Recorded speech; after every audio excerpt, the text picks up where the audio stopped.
El silencio en el pasillo de la suite nupcial me provocó un escalofrío que el aire acondicionado no podía explicar. Debería haber estado radiante, ajustando mi velo para el momento más feliz de mi vida. Pero algo me detuvo.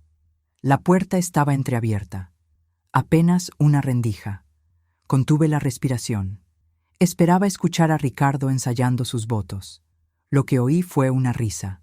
No la risa cálida del hombre que amaba, sino un sonido seco, cruel e irreconocible. «Ella está vieja, necesitada y ciega», dijo él. La firma fue la parte más fácil. Mi sangre se heló, pero el golpe de gracia vino después.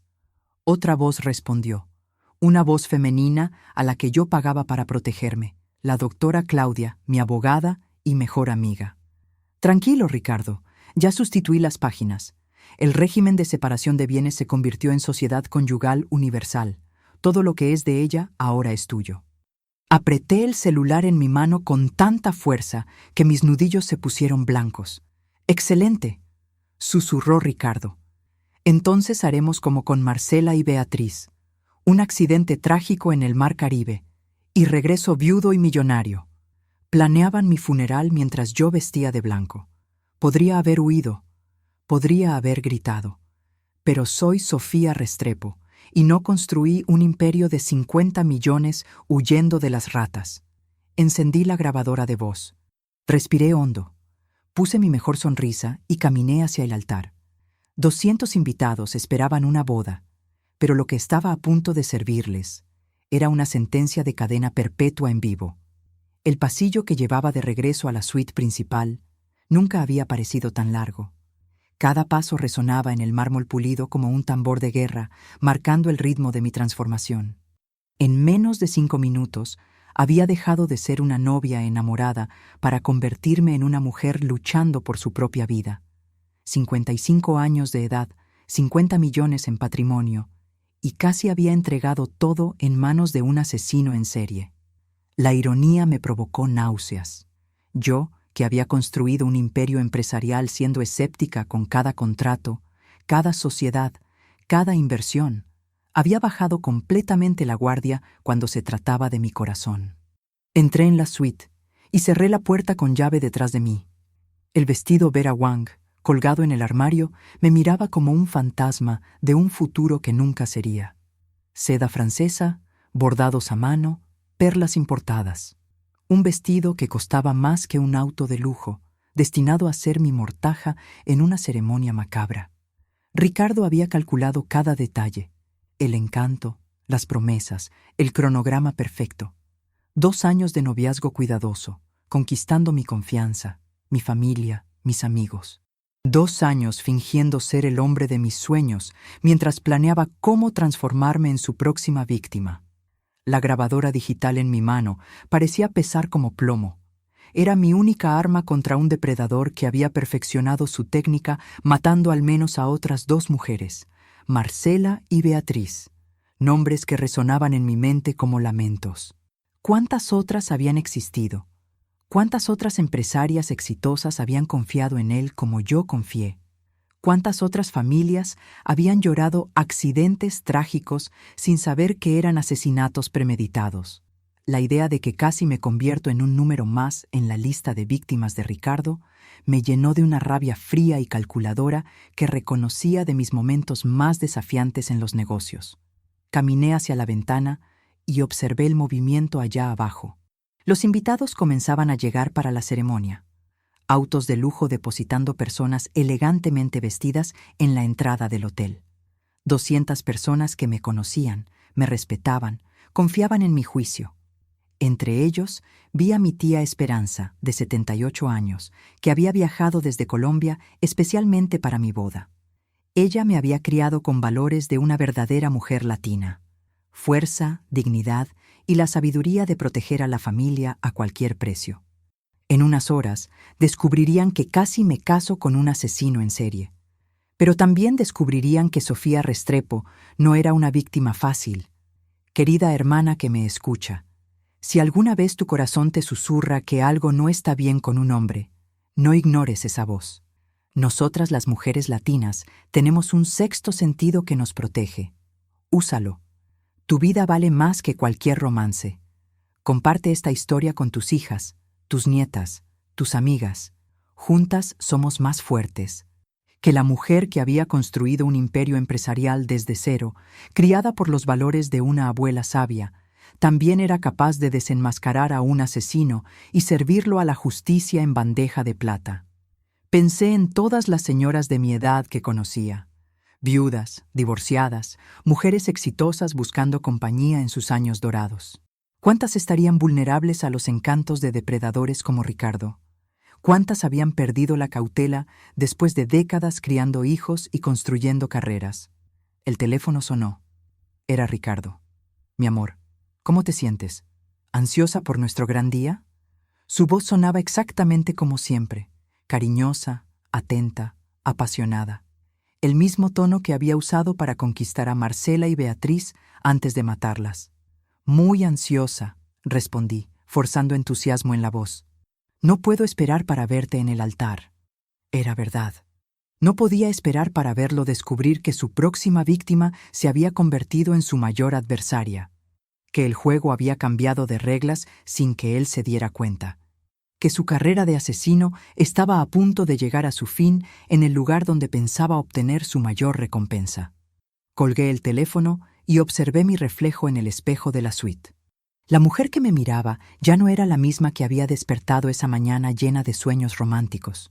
Sus ojos ahora cargaban una determinación férrea que yo reconocía de mis momentos más duros en los negocios. Era la expresión que asumía cuando estaba a punto de cerrar un trato importante o enfrentar a un competidor desleal. Hoy, sin embargo, lo que estaba en juego no era dinero o poder. Era mi vida. Y la vida de otras mujeres que Ricardo aún podría destruir. Necesitaba un plan. No solo para sobrevivir, sino para garantizar que aquel monstruo y su cómplice pagaran por todos los crímenes que habían cometido. Marcela y Beatriz merecían justicia. Sus familias merecían la verdad. Y otras mujeres necesitaban ser protegidas del depredador que casi me convirtió en su próxima presa. Caminé hasta la caja fuerte de la suite y saqué mi laptop. Si ellos querían jugar un juego de vida o muerte, yo también jugaría, pero con mis propias reglas. Con décadas de experiencia en negociaciones complejas y adversarios peligrosos. Comencé a investigar. Marcela Santos, 47 años, empresaria del ramo inmobiliario, muerta en accidente de barco en la costa de Valencia hace 3 años. La foto de ella me dejó sin aire. Una mujer hermosa, elegante, radiante en su foto de boda, con el mismo hombre que estaba a punto de casarse conmigo. La misma sonrisa que él me dedicaba. Las mismas palabras de amor que susurraba. Beatriz Rodríguez, 52 años, dueña de una cadena de restaurantes, muerta en accidente de jet ski en Cancún hace 18 meses. Otra víctima del encanto mortal de Ricardo. Otra familia destruida por su codicia. Guardé toda la información en una carpeta encriptada. Evidencias. Prueba de un patrón que la policía no podría ignorar cuando la presentara junto con la grabación de la confesión. Pero primero, necesitaba garantizar que mi exposición fuera pública, irrefutable, imposible de ser silenciada o distorsionada. 200 invitados de alto perfil social serían testigos perfectos. Llamé al conserje del hotel. Necesito equipos de proyección y sonido para una sorpresa especial durante la ceremonia, expliqué, mi voz sorprendentemente firme. Será memorable. Entonces llamé a Miguel, mi hermano. Atendió al segundo tono, su voz cargada de preocupación familiar. ¿Sofía? Es muy temprano para estar despierta el día de tu boda. ¿Cómo podría explicar que no habría boda? ¿Que en su lugar habría una exposición pública de un asesino en serie?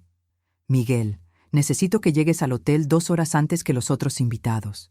Y trae tu grabadora profesional. Va a ser importante. Él dudó. Conocía mi voz lo suficiente para detectar que algo andaba mal. Hermanita, me estás preocupando. ¿Qué está pasando? Todavía no puedo explicarte, pero confía en mí. ¿Y Miguel? Mi voz se volvió más seria. Ten mucho cuidado en las próximas semanas. Varía tus rutas, no salgas solo por la noche. Es importante. El silencio al otro lado de la línea me dijo que él había captado la gravedad de la situación. Prométemelo, insistí. Porque si algo salía mal conmigo, si Ricardo descubría mi plan antes de que pudiera ejecutarlo, Miguel sería el próximo objetivo. Ricardo había dejado eso claro en su conversación con Claudia. Mi hermano protector podría convertirse en un obstáculo que necesitaría ser eliminado. El resto de la mañana pasó en preparación meticulosa. Cada detalle verificado, cada contingencia planeada. Probé la grabadora múltiples veces. Verifiqué la batería, programé la proyección de las evidencias. Tomé un baño largo, me vestí con el vestido que debería haber sido el símbolo de mi felicidad, y ahora era el traje de guerra de una mujer luchando por la justicia.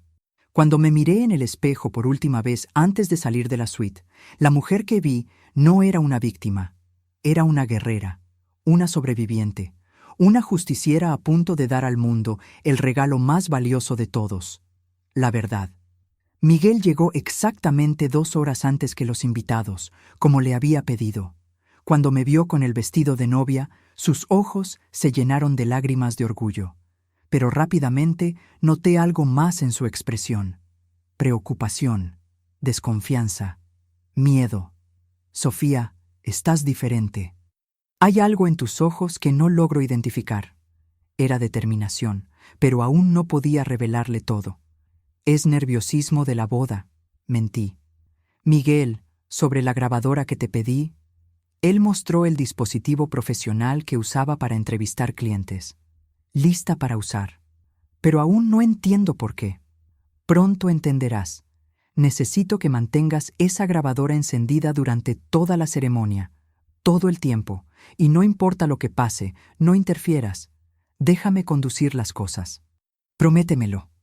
Sus ojos se entrecerraron, analizando mi rostro con la perspicacia de un abogado experimentado. Sofía, si hay algo mal, podemos cancelar todo ahora. No hay problema alguno en cambiar de planes. Por un momento, consideré aceptar su oferta. Sería más simple, más seguro. Pero entonces pensé en Marcela y Beatriz. ¿En cuántas otras mujeres mataría Ricardo si yo simplemente desapareciera? Los invitados comenzaron a llegar a las 4 de la tarde. Desde mi puesto de observación en la ventana de la suite, observé cada auto que paraba en la entrada del hotel. Empresarios que conocía hacía décadas, políticos influyentes, amigas de toda la vida. Cada rostro familiar me daba fuerza. Esas personas me conocían, respetaban mi juicio, creían en mi integridad. Cuando escucharan mi historia, cuando vieran las evidencias, me apoyarían. Al menos la mayoría lo haría, y sería suficiente para garantizar que se hiciera justicia. Claudia llegó 15 minutos antes de la ceremonia, elegante en su traje azul marino, cargando el maletín con los documentos fraudulentos. Nuestra última conversación como abogada y cliente. Nuestra última conversación antes de que ella descubriera que su juego había sido expuesto. Subió hasta mi suite, con la sonrisa cálida de siempre. Sofía, estás absolutamente radiante, dijo, besando mi mejilla con el mismo cariño falso de siempre. Traje los documentos finales para la firma. Formalidad, pero importante. Claro, Claudia. Siempre tan cuidadosa con los detalles legales. Es por eso que confié tanto en ti durante todos estos años. Ella sonrió, satisfecha con lo que interpretó como un elogio. No sabía que cada palabra que yo hablaba estaba siendo grabada por el dispositivo oculto en mi corsé. No sabía que sus traiciones estaban siendo documentadas para la posteridad. Voy a llevar los documentos al altar, dijo.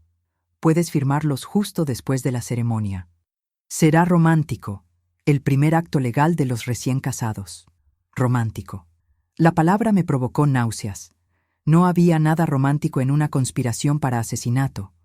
Ricardo llegó exactamente a la hora marcada, puntual como siempre. Desde mi puesto en la ventana pude verlo saludando a los invitados en el salón, sonriendo, representando perfectamente el papel del novio enamorado y nervioso. Estaba especialmente elegante hoy, usando un smoking a medida que realzaba su apariencia distinguida. El hombre perfecto, el marido ideal, el asesino consumado. En pocos minutos, esa sonrisa encantadora se transformaría en horror cuando se diera cuenta de que su próxima víctima se había convertido en su cazadora. que el juego había cambiado de reglas sin que él se diera cuenta. La música comenzó a sonar. Era mi señal. Miguel me ofreció el brazo, pero antes de salir de la suite, sostuve su rostro entre mis manos temblorosas. Todo lo que haré hoy, lo hago por amor. Amor por ti, por mí, por mujeres que ni llegamos a conocer. Recuerda siempre eso. Sus ojos se llenaron de lágrimas, pero asintió. Sabía que algo extraordinario estaba a punto de suceder. Algo que cambiaría nuestras vidas para siempre. Caminamos hacia las puertas del salón. La música creció en intensidad, y yo me dirigí hacia mi destino. No para casarme, sino para hacer justicia. Las puertas del salón se abrieron y todas las miradas se volvieron hacia mí. 200 pares de ojos admirando a la que creían ser la novia más feliz del mundo. Si supieran la verdad, si supieran que estaban a punto de presenciar no una boda romántica, sino la exposición de un asesino en serie. Ricardo me esperaba en el altar, su sonrisa más radiante que nunca, sus últimas horas de libertad, sus últimas horas antes de que el mundo descubriera su verdadera naturaleza. Comencé a caminar por la nave central, cada paso acercándome al momento que había planeado meticulosamente. Cada paso resonaba como un tambor de guerra en mis oídos. La marcha nupcial sonaba, pero en mi mente oía solo los ecos de la conversación que había escuchado pocas horas antes. Viudo y millonario, como hiciste con Marcela y Beatriz. Un accidente trágico en el mar Caribe. Las palabras rebotaban en mi cabeza como balas, cada una reforzando mi determinación. Los invitados sonreían, algunos con lágrimas en los ojos, tocados por la emoción de lo que creían ser un momento de puro amor.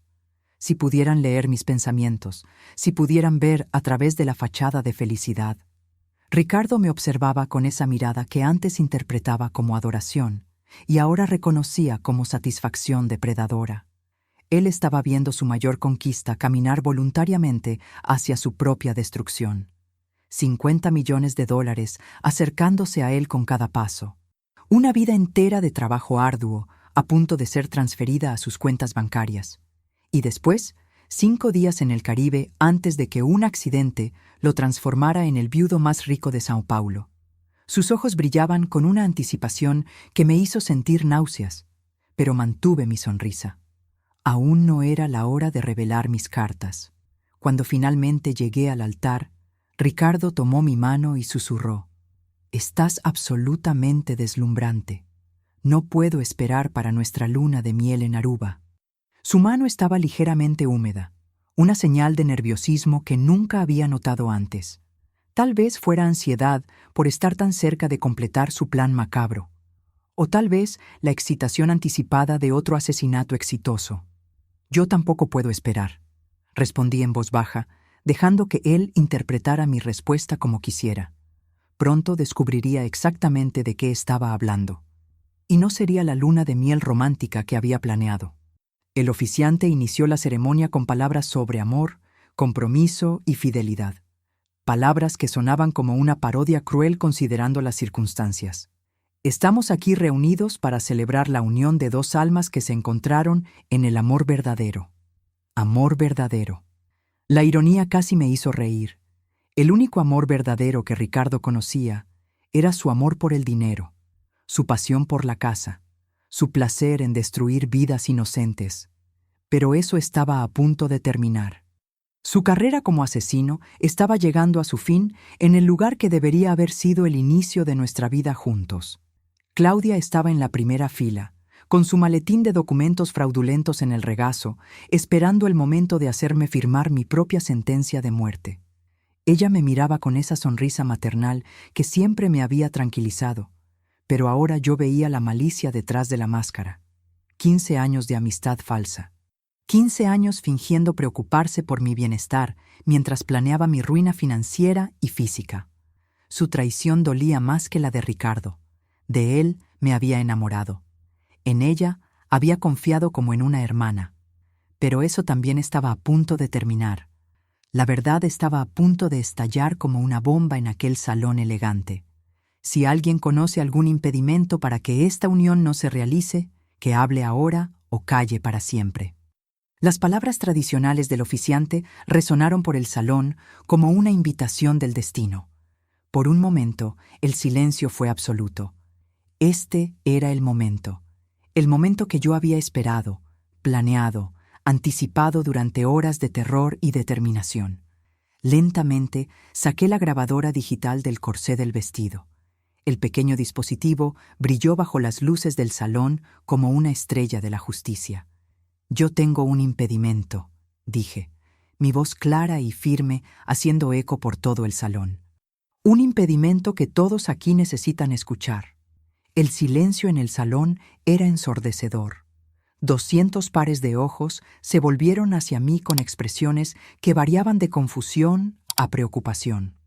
Ricardo me miraba con una sonrisa forzada, claramente asumiendo que yo estaba haciendo algún tipo de declaración romántica inesperada. «Mi amor», dijo en voz baja, intentando tomar la grabadora de mi mano. «Tal vez deberíamos...» «No», dije firmemente, alejándome de él. «Todo el mundo necesita escuchar esto, especialmente tú, querido novio». Presioné el botón de reproducción y mi propia voz llenó el salón a través del sistema de sonido que yo había solicitado. El silencio en el pasillo de la suite nupcial me dio un escalofrío. Mi voz narró los eventos que habían cambiado todo. Pero entonces vino la parte que realmente importaba. La voz de Ricardo resonó por el salón. «Ella está vieja, necesitada y ciega». La firma fue la parte más fácil. Un murmullo de confusión recorrió a los invitados. Después la voz de Claudia. «Tranquilo, Ricardo. Ya sustituí las páginas. El régimen de separación de bienes se convirtió en sociedad conyugal universal. Todo lo que es de ella ahora es tuyo». Miré a la primera fila y vi a mi tía Esperanza llevarse la mano al pecho, sus ojos muy abiertos en un gesto de horror puro. El murmullo educado de la alta sociedad se rompió. No era solo confusión, era la incredulidad colectiva de ver caer una máscara perfecta. Pude ver a mis socios comerciales intercambiar miradas de shock y a las amigas de Claudia retroceder físicamente en sus sillas, como si su proximidad fuera contagiosa. La elegancia del evento se estaba disolviendo, reemplazada por la cruda realidad de una trampa mortal. El murmullo se transformó en exclamaciones de shock. Algunos invitados se levantaron intentando entender qué estaba pasando. Ricardo había palidecido visiblemente, pero aún intentaba mantener la compostura. «Sofía, querida, no entiendo qué...» Pero yo continué la reproducción. «Entonces haremos como con Marcela y Beatriz. Un accidente trágico en el mar Caribe, y regreso viudo y millonario». Las palabras de él resonaron por el salón como una sentencia de muerte autoimpuesta. La confesión de un asesino en serie frente a 200 testigos calificados. «¡Paren esa grabación!», gritó Ricardo, intentando nuevamente arrancar el dispositivo de mis manos. Pero Miguel ya se había posicionado a mi lado, su propia grabadora capturando cada segundo de la confrontación. «No», dije, mi voz resonando por el sistema de sonido. «Todos aquí merecen saber con quién creyeron que me estaba casando. Merecen saber qué tipo de monstruo». El salón estalló en confusión. Gente gritando, levantándose, algunos intentando salir, otros acercándose al altar para entender mejor lo que estaba sucediendo. Oí a alguien gritando para que llamaran a la policía. Otras voces exigiendo explicaciones. Ricardo estaba acorralado, su máscara de encanto finalmente cayendo para revelar al depredador que había debajo. Sus ojos se habían vuelto fríos, calculadores, peligrosos. Era la misma mirada que Marcela y Beatriz deben haber visto en los últimos momentos de sus vidas. La mirada de un asesino descubierto, sin nada más que perder. «No tienes idea de lo que acabas de hacer», siseó en voz baja, solo para mí. «Acabas de firmar nuestra sentencia de muerte». «La nuestra no», respondí, mi voz firme a pesar del miedo. «La tuya y la de ella». Apunté hacia Claudia. «¡Seguridad!», grité. «No dejen salir a nadie, especialmente a la doctora Claudia Martínez». Los guardias del hotel, entrenados para lidiar con situaciones de emergencia, bloquearon inmediatamente todas las salidas. Claudia estaba atrapada, al igual que Ricardo. La verdad que yo había guardado por menos de 24 horas ahora se esparcía como un incendio por todo el salón, consumiendo mentiras y revelando la realidad desnuda y cruda. Proyecté las fotos que había investigado en la pantalla grande detrás del altar. Las imágenes de Marcela y Beatriz aparecieron para que todos las vieran. «¡Estás loca!», gritó Ricardo, su compostura finalmente desintegrándose por completo. «Esas grabaciones son falsas, manipuladas. Ella está teniendo un colapso nervioso». Su intento desesperado de voltear la situación a su favor solo solidificó mi determinación. «¿Falsas?», pregunté, mi voz haciendo eco por el sistema de sonido. «Entonces explícale a estos 200 invitados quiénes son Marcela Santos y Beatriz Rodríguez. Explica cómo tus esposas anteriores murieron en accidentes acuáticos. Explica por qué sabías exactamente dónde las corrientes son más fuertes en Aruba. Marcela Santos, 47 años, muerta en accidente de barco en Valencia, 2021. Beatriz Rodríguez, 52 años, muerta en accidente de jet ski en Cancún, 2023. Ambas empresarias exitosas, ambas recién casadas, ambas muertas poco después de firmar documentos alterando sus testamentos. Mi voz resonaba por el salón mientras las evidencias se acumulaban de forma irrefutable. La expresión en los rostros de los invitados había cambiado de confusión a horror, de incredulidad a comprensión. Estaban viendo a un asesino en serie siendo expuesto en tiempo real. «¡Eso es una locura!», gritó Claudia, finalmente intentando defenderse. «Sofía, necesitas ayuda médica, esas teorías conspirativas». Pero su voz temblorosa la traicionaba. «¿Teorías conspirativas?», interrumpí. «Entonces explica estos documentos». Proyecté en la pantalla los papeles que ella me había entregado. Sociedad Conyugal Universal en vez de la separación de bienes que yo había exigido. Transferencias patrimoniales programadas para después de la luna de miel. Cláusulas de herencia que benefician solo al cónyuge sobreviviente. La evidencia era aplastante, irrefutable, presentada ante 200 testigos calificados. Ricardo hizo un último movimiento desesperado. Agarró mi brazo con fuerza, sus dedos clavándose en mi piel como garras. «No tienes idea de a quién te estás enfrentando», murmuró venenosamente. «Si crees que puedes exponerme así y simplemente irte caminando». Pero antes de que pudiera completar la amenaza, Miguel estaba a mi lado. Y no solo Miguel. Al menos 10 hombres de los invitados se habían acercado al altar, formando un semicírculo protector a mi alrededor. Empresarios, abogados, amigos que me conocían hacía décadas. «Suelta a mi hermana», dijo Miguel, su voz cargada de autoridad. «Ahora». Ricardo miró alrededor y se dio cuenta de que estaba completamente acorralado. 200 personas que ahora sabían exactamente quién era. Evidencias irrefutables de sus crímenes. Ninguna ruta de escape. Su carrera de asesino había llegado a su fin en el lugar donde pensaba que garantizaría su mayor recompensa. Las sirenas de la policía podían oírse acercándose. Alguien había llamado a las autoridades. En minutos, Ricardo y Claudia estarían bajo custodia, enfrentando acusaciones de homicidio múltiple, conspiración e intento de asesinato. La policía entró en el salón como una ola de autoridad, evaluando rápidamente la situación caótica y asumiendo el control. El comisario Silva, un hombre que yo conocía de los círculos sociales, se acercó a mí con una expresión de incredulidad total. «Señora Restrepo, ¿recibimos múltiples llamadas sobre una confesión de homicidio múltiple durante una ceremonia de boda?». Su voz cargaba el tono de alguien que había visto muchas cosas extrañas en su carrera, pero nada como esto. Le entregué ambas grabadoras, la mía y la de Miguel. «Todo está documentado, comisario. Confesiones completas de homicidio premeditado, conspiración para asesinato y fraude documental». Mientras Ricardo y Claudia eran esposados, pude ver el momento exacto en que la realidad de sus situaciones finalmente los golpeó. Ricardo, el encantador empresario que había conquistado corazones y fortunas por más de una década, ahora era solo un hombre de mediana edad siendo llevado preso por asesinato en serie. Claudia, la respetada abogada que había construido una carrera de 3 décadas basada en la confianza, ahora enfrentaba la ruina profesional y personal completa. ¿Cómo lo descubriste?, preguntó Claudia cuando pasó junto a mí, su voz quebrada, derrotada, todos los años de sofisticación evaporados en un instante.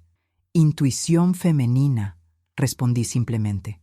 La misma intuición que Marcela y Beatriz probablemente tuvieron, pero que eligieron ignorar por amor, porque eso era lo que realmente importaba. ¿Cuántas mujeres habían sentido que algo andaba mal, pero habían descartado sus instintos en nombre del romance? ¿Cuántas habían pagado el precio final por confiar más en el corazón que en la razón? Yo casi había sido una de ellas. Casi me había convertido en solo un número más en las estadísticas de feminicidio disfrazado de accidentes trágicos. Arruinaste todo, dijo Ricardo cuando pasó junto a mí, su máscara finalmente cayendo por completo para revelar al psicópata detrás del encanto.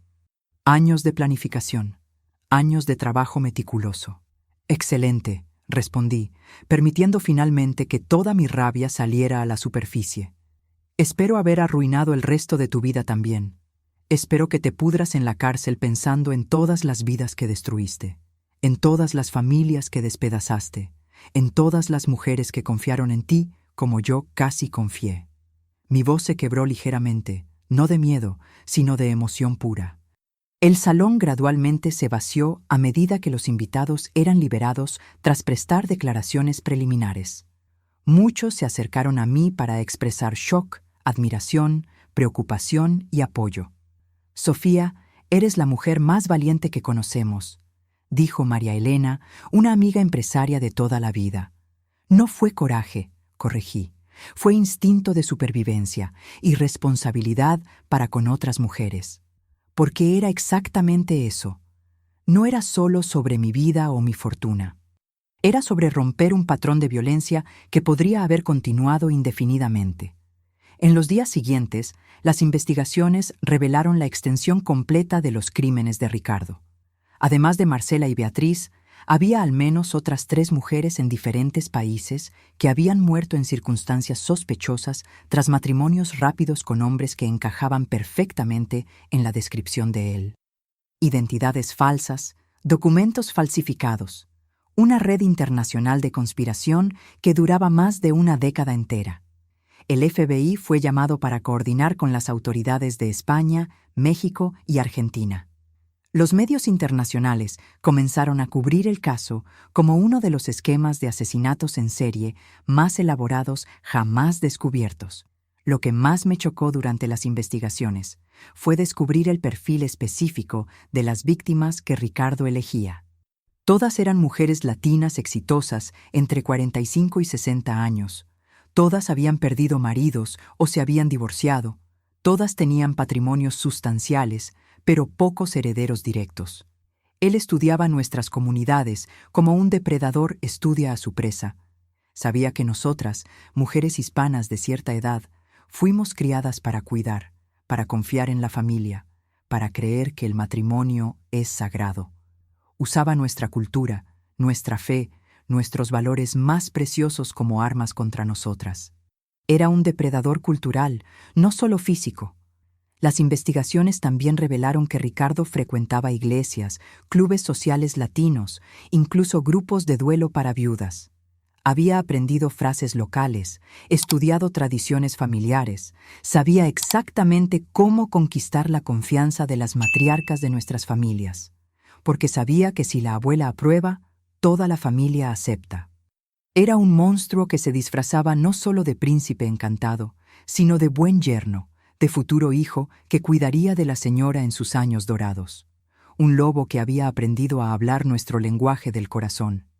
Claudia había sido reclutada 2 años antes de conocer a Ricardo, chantajeada a través de evidencias de sus propias irregularidades financieras que él había descubierto y documentado meticulosamente.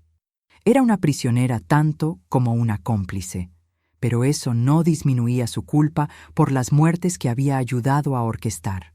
Su cooperación con las investigaciones reveló detalles impactantes sobre cómo Ricardo seleccionaba a sus víctimas.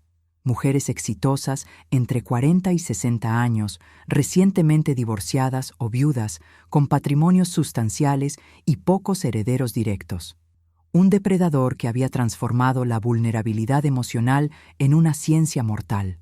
La justicia sería lenta, pero sería segura. Ricardo fue extraditado a España para enfrentar acusaciones por el asesinato de Marcela, mientras simultáneamente enfrentaba juicios en México por Beatriz y en Brasil por la conspiración contra mí. Claudia recibió una sentencia de 25 años por complicidad en homicidio y conspiración. Perdió su licencia para ejercer la abogacía y tuvo todos sus bienes confiscados para compensar a las familias de las víctimas. Las familias de Marcela y Beatriz finalmente tenían respuestas sobre las muertes que habían enlutado sus vidas por años. En cuanto a mí, cancelé todos los planes de luna de miel y pasé 2 semanas en una clínica privada en Suiza, recuperándome del trauma psicológico de descubrir que el hombre que amaba había planeado meticulosamente mi asesinato. Terapia intensiva, meditación, largas caminatas en las montañas alpinas. Redescubrí quién era yo, más allá de los negocios, más allá de las relaciones, más allá de las expectativas sociales. Redescubrí mi fuerza interior, mi capacidad de sobrevivir a cualquier cosa, mi habilidad de transformar el terror absoluto en determinación férrea.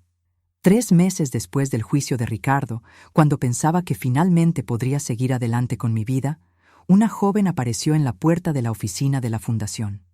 Elena Mendoza Ruiz, 25 años, cabello oscuro ondulado y ojos que parecían cargar el peso del mundo. «Señora Sofía», dijo con voz temblorosa, «soy la hija de Marcela Santos». Mi sangre se congeló. Marcela, la primera víctima de Ricardo, aquella mujer radiante cuya foto yo mantenía en el escritorio como recuerdo de las vidas perdidas. No sabía que ella había dejado una hija. Elena era una joven frágil, con esa vulnerabilidad que despierta el instinto maternal en cualquier mujer latina. Me contó que había crecido con los abuelos tras la muerte de su madre, que nunca había logrado aceptar que fue solo un accidente. «Siempre supe que algo andaba mal», dijo, secándose las lágrimas. «Mamá era demasiado cuidadosa para morir en un accidente de barco. Ella tenía miedo al agua profunda». Sus palabras hicieron eco de todo lo que yo había descubierto sobre los métodos de Ricardo. Era como escuchar mi propia historia a través de los ojos de una hija huérfana. Decidí acogerla inmediatamente. Como una mujer que nunca había tenido hijos, siempre sentí un vacío que el éxito empresarial jamás llenó por completo. Elena era inteligente, determinada, y compartía mi pasión por proteger a otras mujeres. «Quiero trabajar con usted», dijo firmemente.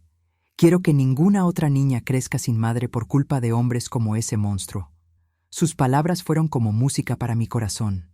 Finalmente había encontrado a alguien que entendía mi misión de forma visceral, personal, apasionada. En los meses siguientes, Elena se convirtió en mi sombra, mi asistente más dedicada, mi hija de corazón. Ella organizaba los archivos de las víctimas, atendía llamadas de mujeres en peligro, y tenía una habilidad natural para ganarse la confianza de las señoras que buscaban nuestra ayuda. «Ella entiende el dolor», le decía a Miguel, que a veces comentaba que Elena parecía demasiado dedicada al trabajo.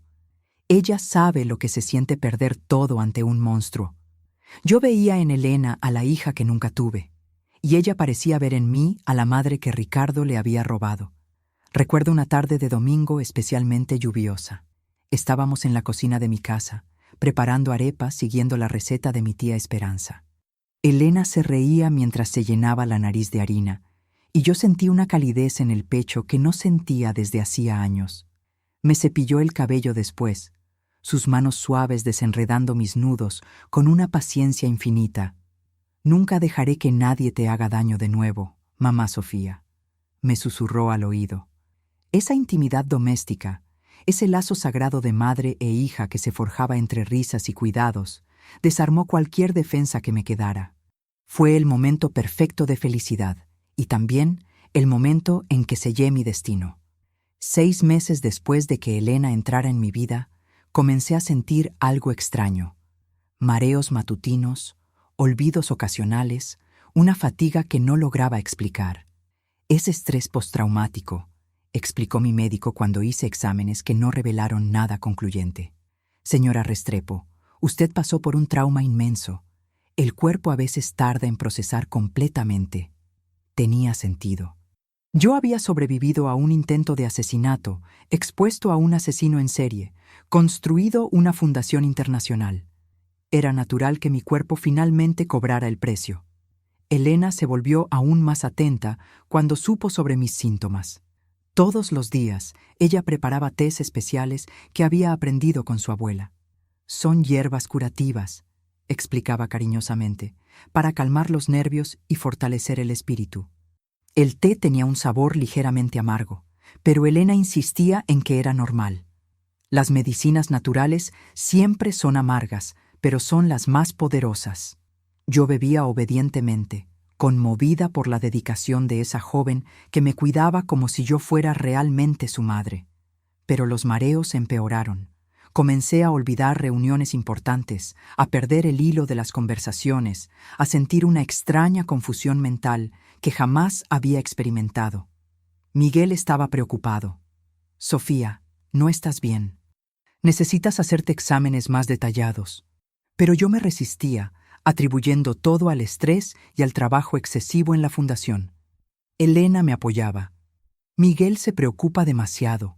Solo necesitas descansar más y tomar las hierbas que te preparo». Su presencia era reconfortante cuando todo lo demás parecía confuso. Era una noche de tormenta cuando todo cambió. Miguel estaba revisando documentos antiguos del caso Ricardo para un documental que estaba siendo producido, cuando encontró algo que la policía había pasado por alto.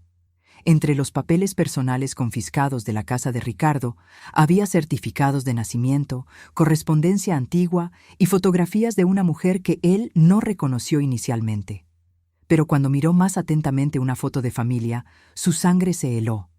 Una niña de aproximadamente 10 años, al lado de Ricardo y una mujer desconocida. Miguel comparó las fechas. La niña en la foto tendría exactamente 25 años hoy. Con las manos temblando, buscó más evidencias entre los documentos. Encontró el certificado de nacimiento. Elena Mendoza Ruiz, hija de Ricardo Mendoza y Carmen Ruiz. No Morales, no hija de Marcela Santos.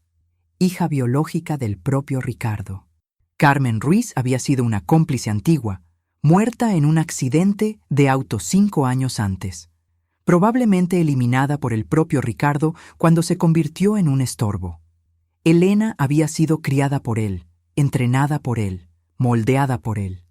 Mientras Miguel descubría la verdad en los archivos, yo estaba en casa, tomando mi té nocturno preparado por Elena. Ella se sentó frente a mí con una sonrisa que me pareció diferente esa noche. Más fría, más calculadora. «¿Cómo te sientes hoy, Sofía?», preguntó. Y por primera vez noté que sus ojos tenían una expresión que me hizo estremecer. Cuando sonrió, fue como si una máscara hubiera caído. La sonrisa era idéntica a la de Ricardo. La misma curva cruel de los labios, la misma frialdad detrás de los ojos. «Papá me mandó que te diera saludos», susurró suavemente, aún sonriendo. El té cayó de mi mano, esparciéndose por la alfombra persa como sangre. Mi mente, aunque embotada por los meses de envenenamiento gradual, finalmente conectó las piezas.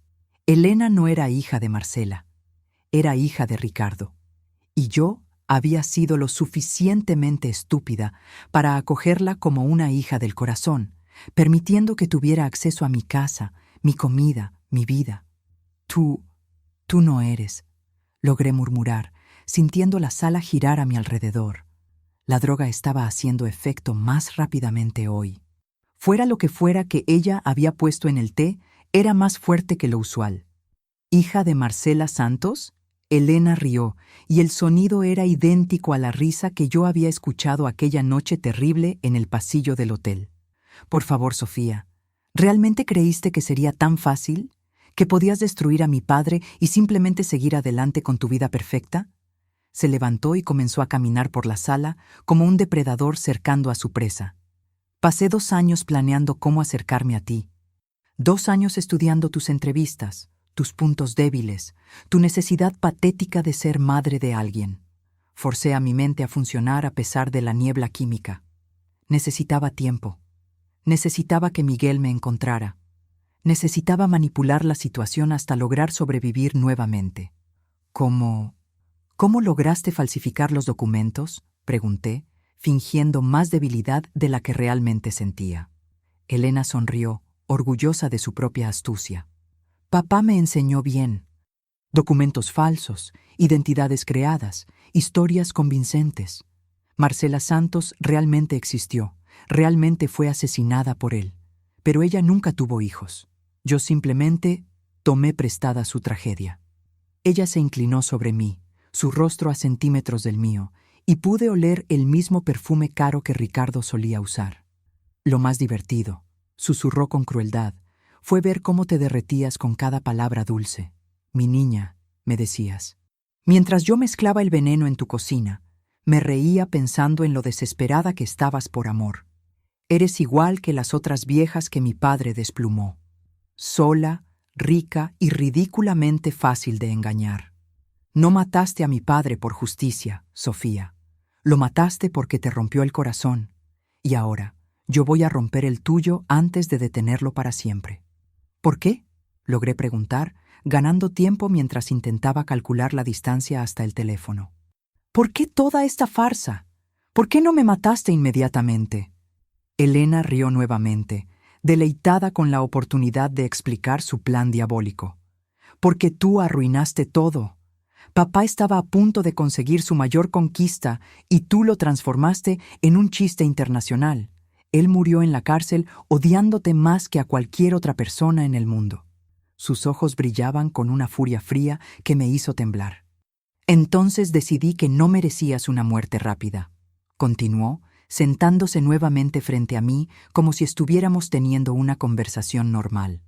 Merecías sufrir como él sufrió, perder todo gradualmente, como él perdió. Por eso me acerqué, gané tu confianza, me convertí en tu hija, para que cuando murieras yo heredara todo como tu único pariente cercano. La ironía es perfecta, la hija del hombre que destruiste convirtiéndose en tu heredera. El plan era brillante en su crueldad, y yo había caído en la trampa completamente. Pero Elena había cometido el mismo error que el padre. Subestimó a la mujer que estaba intentando destruir. Con la poca fuerza que me quedaba, logré decir, tú eres igual a él. Pero olvidaste una cosa importante. Elena frunció el ceño curiosa. ¿Qué cosa? Que yo grabé toda esta conversación. Mentí, apuntando hacia mi bolso con el celular que siempre dejaba grabando durante nuestros encuentros. Un hábito que desarrollé después de Ricardo. El pánico en sus ojos me dio la energía que necesitaba para gritar. «Miguel, ahora! Querida hermana que me escucha. Los depredadores vienen en todas las formas, hasta como jovencitas inocentes que fingen ser víctimas. Confía en tu instinto, pero también verifica siempre. El amor verdadero nunca viene con secretos ni documentos falsos. Tu sabiduría de mujer mayor es tu protección. Úsala». Miguel irrumpió por la puerta en el momento exacto en que Elena sacaba un pequeño frasco del bolsillo. Probablemente la dosis final de veneno que me mataría de una vez. Él había escuchado nuestra conversación desde afuera y llamado a la policía antes de entrar. Elena intentó fingir que era una escena de socorro. «Miguel, gracias a Dios, Sofía se desmayó de repente». Pero era demasiado tarde. Las evidencias que Miguel había descubierto en los archivos, combinadas con mi grabación de la confesión completa, eran irrefutables. Los paramédicos me llevaron al hospital donde pasé 3 días en desintoxicación. Elena me había estado envenenando lentamente con una combinación de medicamentos que causaban confusión mental y deterioro gradual. El plan era hacerme parecer como una mujer mayor sucumbiendo al estrés y eventual demencia. Como heredera legal, documentos falsificados que ella había preparado meticulosamente, ella tendría acceso a toda mi fortuna y a la fundación. El plan perfecto de venganza, usar mi propia bondad contra mí. Durante mi recuperación, las investigaciones revelaron la extensión completa de la manipulación de Elena. Ella había pasado años preparándose para esta venganza, creando una identidad falsa tan convincente que hasta investigadores experimentados fueron engañados. Había estudiado psicología, aprendido a manipular emociones y se había especializado en explotar la necesidad materna de mujeres sin hijos. Era una psicópata entrenada desde niña por el propio Ricardo para continuar su legado de destrucción. El juicio de Elena se convirtió en un caso internacional.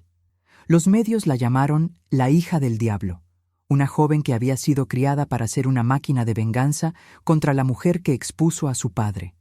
Durante su testimonio, Elena no demostró ningún remordimiento. Sofía destruyó a mi familia, declaró fríamente. Papá era todo lo que yo tenía, y ella me lo quitó. Ella merecía morir lentamente, como él murió en la cárcel. Era aterrador ver cómo el mal puede ser transmitido de generación en generación.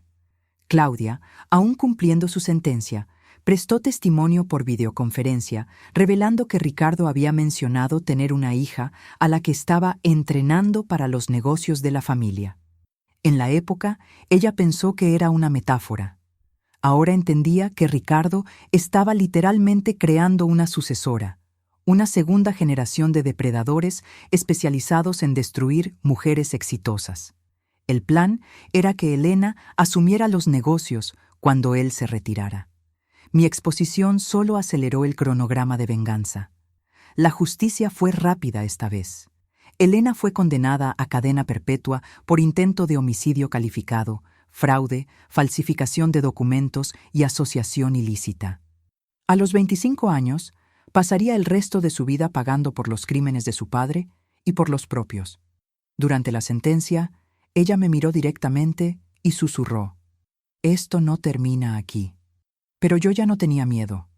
Había sobrevivido al padre. Sobreviviría a las amenazas vacías de la hija. Algunos demonios no pueden ser exorcizados, solo encerrados para siempre. Miguel redobló la seguridad a mi alrededor, pero yo sabía que el peligro real había pasado. Elena era la última pieza del imperio de Ricardo. Con ella presa, finalmente podría vivir sin mirar por encima del hombro, sin desconfiar de cada persona amable que se acercara. La experiencia me enseñó que la bondad puede ser una vulnerabilidad, pero también puede ser una fuerza. La diferencia está en templar la compasión con sabiduría, el corazón abierto con la mente alerta. 2 años después del juicio de Elena, me siento en mi oficina renovada una vez más, mirando una nueva foto en el escritorio. No es de víctimas esta vez, sino de sobrevivientes. Cientos de mujeres a las que nuestra fundación ayudó a escapar de depredadores, estafadores, manipuladores de todas las edades y tipos. La experiencia con Elena me enseñó que los lobos no siempre son hombres encantadores. Pueden ser jóvenes frágiles, pueden ser mujeres manipuladoras, pueden usar nuestra propia bondad e instintos maternales contra nosotras. Los depredadores evolucionan, pero nosotras también. Nuestra fundación ahora incluye verificación psicológica profunda de todos los colaboradores. Creamos protocolos para detectar no solo depredadores románticos, sino manipuladores profesionales, falsos parientes, estafadores emocionales que explotan nuestra generosidad natural. Verificación total se convirtió en nuestro nuevo estándar, porque aprendimos que confiar no significa ser ingenua. Podemos tener el corazón abierto y la mente analítica al mismo tiempo. Es posible ser compasiva y cuidadosa, bondadosa y lista. La historia de Elena se convirtió en parte de nuestras charlas educativas. Cuidado con quien explota su bondad. Enseño a audiencias de mujeres mayores. Los depredadores estudian nuestras necesidades emocionales: soledad, necesidad de familia, deseo de propósito.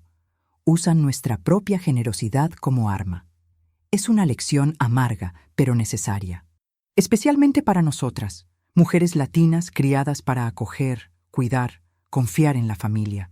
Nuestra cultura es nuestra fuerza, pero también puede ser nuestra vulnerabilidad si no se templa con sabiduría. Miguel ahora es oficialmente codirector de la Fundación e implementó sistemas de seguridad que rivalizan con agencias gubernamentales. Nunca más, prometió tras descubrir la conspiración de Elena. Nunca más alguien se acercará a ti con intenciones falsas. Creamos un equipo de investigación que verifica profundamente a cualquier persona que busque involucrarse cercanamente con nosotros. Es triste que sea necesario, pero es la realidad de quien se convierte en símbolo de resistencia contra depredadores. La terapia sigue siendo fundamental en mi vida. El TEPT, trastorno de estrés postraumático, de 2 eventos traumáticos, requiere cuidado especializado y constante. Aprendí que la curación no es lineal. Hay días en que me despierto desconfiando de todos, otros en que quiero ayudar al mundo entero. El equilibrio viene con el tiempo, el trabajo y principalmente con la aceptación de que tener cuidado no me vuelve paranoica, me vuelve sobreviviente, me vuelve más sabia, me vuelve una mejor mentora para otras mujeres que enfrentan situaciones similares. Mi querida hermana latina, después de 2 intentos de asesinato, quiero decirte algo importante. Ser cuidadosa no es ser mala persona. Verificar antecedentes no es falta de fe. Protegerse no es paranoia. Somos mujeres generosas por naturaleza, pero también debemos ser mujeres inteligentes por supervivencia. Tu bondad es hermosa, pero tu vida es sagrada. Protégela como el tesoro que es. Hoy, a los 59 años, me miro al espejo y veo a una mujer inquebrantable. Una mujer que sobrevivió a 2 depredadores de generaciones diferentes, que transformó el trauma múltiple en sabiduría profunda, que aprendió que la vida puede probar nuestra capacidad de sobrevivir repetidamente y que podemos pasar cada prueba. No soy más la misma mujer que casi murió en aquel altar, ni la misma que casi murió envenenada en su propia sala. Soy más fuerte que ambas. Soy una guerrera que aprendió que algunos demonios son hereditarios, pero que nuestra fuerza también puede ser transmitida. Y si tú, mi querida hermana mayor, reconoces en algún momento de tu vida a alguien que apareció por casualidad, ofreciendo cuidado excesivo, amor instantáneo, soluciones perfectas para tus problemas, pausa, investiga, verifica, confía en tu intuición que susurra advertencias. Porque nosotras, las mujeres que vivimos más de 60 años, somos las guardianas de nuestras comunidades. Nuestra experiencia es nuestra arma contra quien quiere destruirnos. Nuestra sabiduría es el escudo que protege no solo a nosotras, sino a las próximas generaciones. Fin para todas mis hermanas latinas de todas las edades. Esta historia es nuestra escuela de supervivencia. Compártela en cada cocina, cada iglesia, cada reunión donde estemos juntas. Que llegue a cada abuela, cada tía, cada madrina que cuida de su comunidad. Los depredadores evolucionan y nosotras también debemos evolucionar. Juntas somos una red imparable de protección. Tu experiencia de vida no es solo tuya. Es la sabiduría que puede salvar a otra hermana. Úsala, compártela, vívela con orgullo. Eres más fuerte de lo que cualquier depredador puede imaginar.